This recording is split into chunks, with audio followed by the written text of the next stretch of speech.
Hello crafty people, it's Sharon here, and today I thought we'd try and do a fairly quick and simple card using a beautiful silhouette stamp from Inkylicious, which you can see here, and creating a sunset sort of feel with some Distress Oxides. So I'll quickly show you the inks that I've got. You could use regular Distress inks or any water-based ink that you have if you don't have these particular ones, but for this example I'm going to use Squeezed Lemonade, Abandoned Coral, Crackling Campfire, and a little surprise entry, Shaded Lilac, and you'll see why we need that later. Now if I just get my stamp out quickly, I'm going to just sort of work out the placement. As you can see, this is a fairly sizable stamp, and I'm just going to sort of put it roughly where I want it. And then I've got a sun here, and I just want to put it somewhere where I think it will look nice, and I kind of want it over to the side a little bit. So I'm just going to put that roughly here. This is a sticky stencil. If you don't have one of these sort of sticky ones, you can create a stencil by using your die cuts and cutting one out of masking paper. Or you can just use regular paper and you just need to hold it, or even a post-it note. So there's lots of options, but that's my sun in place, and the idea is I'm going to create a sunset with soft edges and then some ground in the front for our characters to sit on. So let's get started, remembering always that when you're doing blending or anything like that, you can move your card to suit you. I'm left-handed, so I tend to swivel mine round clockwise so that I've got a nice easy flow when I'm blending. I'm using these soft brushes, which you can buy from lots of craft retailers, but also you can get them very cheaply on Amazon, and I find they're equally as good.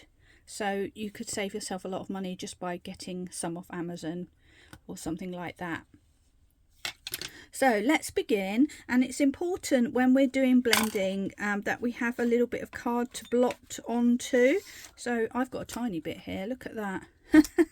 I'll just put that in place. All offcuts are always useful, and I'm going to pick up some of this yellow first of all and just blot away. Probably don't need it with this one because it's so pale, and starting roughly where I think my ground line is going to be, I'm just going to start laying down some of that yellow, and I'm not sure that you can even see it. You can just very faintly see it, and pick up a little bit more, blot away, holding my brush fairly far away, not here. I don't really want to press it down, I just want it to go on softly, and that's the way that we end up getting these lovely sort of airbrush soft edges, if you like. If you forget to blot with this pale colour, it's not the end of the world at all, and we're just kind of laying down our boundary. And now that I've got that in, I can just go and add, ignoring my own advice here, and I can't help myself start pressing. It's because this is a very light colour. So yeah, very light touch, and that's our initial colour down, and we can go back to that in a moment if we need to. Now I'm going to go for something slightly darker, and this time I'm going with my Abandoned Coral, which is a pinky colour. And because I've put my sun over here, I'm going to kind of make the sunset go across that way. So if the sun was in the middle, you could sort of do arcs like this, kind of like that, but I'm going to go across that way. So as you can see, I've got some blotching there, but it doesn't matter. And what's going to happen, you'll have some of this basic colour, and then you know, bits of yellow poking through, and as you can see, it's not a perfect blend. We don't need too much of this. There we are. And now I'm going to go to something a little bit deeper still. You can just leave it at that if you want to, or you can go with something darker. and I'm going with Crackling Campfire. But I'm really going to block this off because this is really quite a strong colour, and this is just going to go in the bottom area.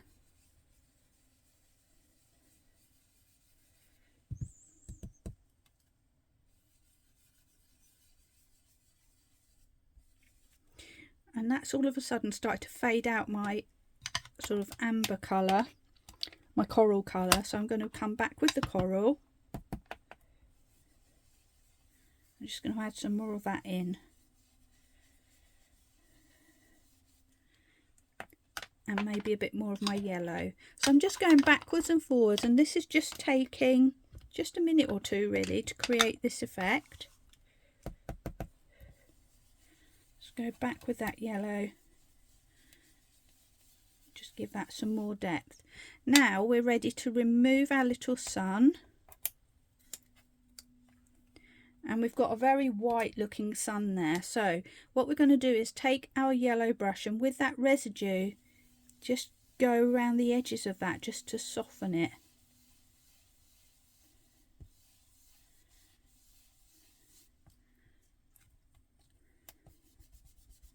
And then you can just bring it across the middle too if you want to. So what we're doing is just taking the edge away from that. Now to bring in our little surprise contender, which is Shaded Lilac. And for this I've got a thin brush, because what I'm going to do is add some clouds. So I'm just going to pick some of that up, blot away at the side, and just somewhere from the side just start to, in circular motions, bring some of that in. And what you'll find, it gives kind of like a lavender grey colour and puts a little bit of moodiness into that sky. And I'm going in circular motions and just creating the idea of some cloud shapes. It's very subtle.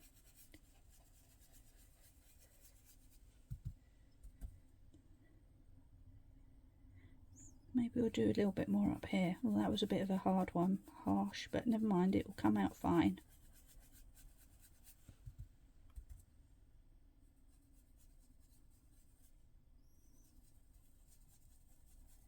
And if you like, you can, because I've gone a bit deep there, I'm just going to add some sort of extra shade on the bottom of my clouds. There we are. So suddenly that's looking a little bit more sultry. And what we can also do, if I just find myself a brush, is to take a brush and some water and just dip your brush. A flat brush is good for this kind of thing. We want it almost dry, so just give it a quick dip and a dab on a cloth, and then we can just start to bring in some texture just by swiping backwards and forwards. And hopefully you can now see we've got some of that ink running into the sun, some of the inks merging and just giving us a beautiful look, as if those clouds are sort of scudding across the sky. So that is a quick technique that will actually give you a little something extra there. Okay, so I'm just going to give that a moment to dry off, and then we'll be ready, believe it or not, to come in with our stamp. Okay, so I've now allowed a little moment for my, just that little bit of dampness that I put on there with that water brush to dry. And I'm ready to add my stamp. And the way I'm going to do this, I'm going to add my stamp first and then create the ground underneath the stamp. And I'm using, as I mentioned, an Inkylicious stamp, which is this one here. As you can see, it's quite a sizable stamp here. And this one, I don't know what it's called. Oh, all you need is a friend if you're interested in that. And there are some other ones as well which would work equally well. They're called My Best Friend, very similar sort of thing. Or indeed, you could use any sort of silhouette stamp that you've got in your stash. It doesn't have to be these ones. But for me it is. So I'm going to just position my stamp where I kind of want it, and I don't want it right on the edge here so it's floating. I want them to be nestled within the ground. So I'm just going to put it slightly below the edge that I created for my sunset. And also normally we do silhouettes in black. I felt like I needed something a little bit softer. I think if I do a grey it will be too soft, but I thought a brown would look quite nice. So I've chosen a brown ink for my stamping, and if it doesn't come out perfect I'm not that bothered, but I have just make sure I've got that kind of straight. There we are. I have used my stamping platform so that I can restamp if any bits miss. So let's put that down, and my choice for stamping is going to be VersaFine Clair ink. This is because it's a pigment ink, which means when I add water, as in watercolour, to it, it's not going to run. It's also got a lot of pigment and fine pigment, so it will pick up all the lovely little details which you can't see at the moment but will become apparent in a minute. So I've chosen Fallen Leaves, which is a lovely brown, rich brown colour, but not a reddy brown, it's sort of an earthy brown. And let's just grab, this is a very sticky stamp, I have to say. There we are. Grabbing my stamp, and I'm going to apply my ink all over it just by tapping down, and as I tap it you can start to see all these lovely little reeds, the little strands of her hair, the grasses look really beautiful. So let's give that a good stamp all over, and yeah, we're ready to go. Just bringing back so you can see, I'm going to press that down and just allow it to sit there for a few seconds to allow that ink to have the best chance of absorbing into the card underneath. And I'm just pressing all over. This is where your stamp platform comes in handy, because you can lift up both hands, you can move around and not have to worry that you're going to wobble your stamping block or something like that. What I might do is, because this is quite a sticky stamp, I'm going to grab something just to hold my card down as I pull away. That's it, and there we have it. Now this has come out not entirely perfect, but I don't care. I kind of like that we can see the bits of the orangey colours and that coming through that stamp. So I'm not going to stamp again, I'm going to leave it exactly like that. And indeed you could just leave it like this with no ground line whatsoever. It just seems to create the ground line itself. So let's just pull this away. I did stick it down with a little bit of tape just to keep it in place, because I knew that stamp was going to be very sticky. I haven't used it lots, so it's still got its sort of initial you know, new stamp stickiness on it. Now actually that looks lovely just by itself, so I was going to add a ground line, but actually on reflection I really like that just the way it is. And what I am going to do now, I've got a 6x6 card for this, so I'm going to add a matte and layer. I'm kind of thinking I might pull out some of this lilac colour, so I'm just going to pause, go away and cut myself a little bit of card, and we can finish this off. So I've now found the piece of card that I want to go with my clouds here. You know when you get that feeling you've got something in your mind and you know it's somewhere and you can't find it? Well, I found it. There we are. So I will put that there so you get the idea. Kind of a similar shade but a little bit darker, that's going to pick up on those. And if you're interested in what that is, there it is. this is part of a card pack from Carnation Crafts, and it's called Elegant Alfresco. I believe that pretty much you can buy these all the time from there, and I've picked that colour there. We've also got, you know, other lilacs and things as well, so that's where the card came from in my case.